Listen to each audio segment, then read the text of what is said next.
Tumang kalipay ang gibati karon ning pagkahimugso sa mga bata atol sa unang adlaw sa tuig o kining gitawag nga New Year Baby. Sayra nato ang istorya ning bag-ong nahimugso sa Mandawi City sa report ni Nico Sereno.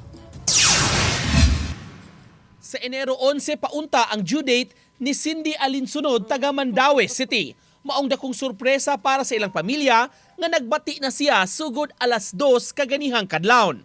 Laki pagani siya sa nakigsadya sa pagsugat sa bag-ong tuig kaganihang tungang gabii. Madapag saya oy. Nagdapag ka nagwigo-wigo sa kanang coins kay pali lagi ana.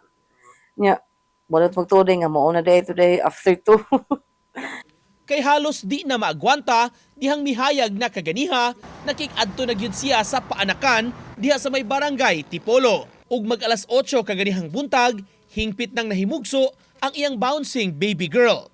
Nagtimbang kini og 3 kilograms nga mo'y ilang ikaduhang anak. Di mahulagway sab ang kalipay sa amahan sa gasa sa bag-ong kinabuhi nining pagsugod sa tuig. Bless kay natunog gid siya nga adlaw nga kon primerong adlaw sa tuig. Salamat gyapon sa gula madungan sa ko ang birthday.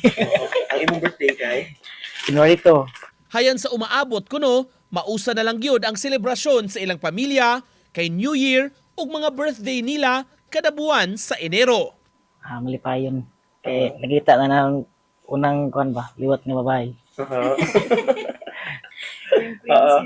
Prinsesa. Kuha na, Paris na.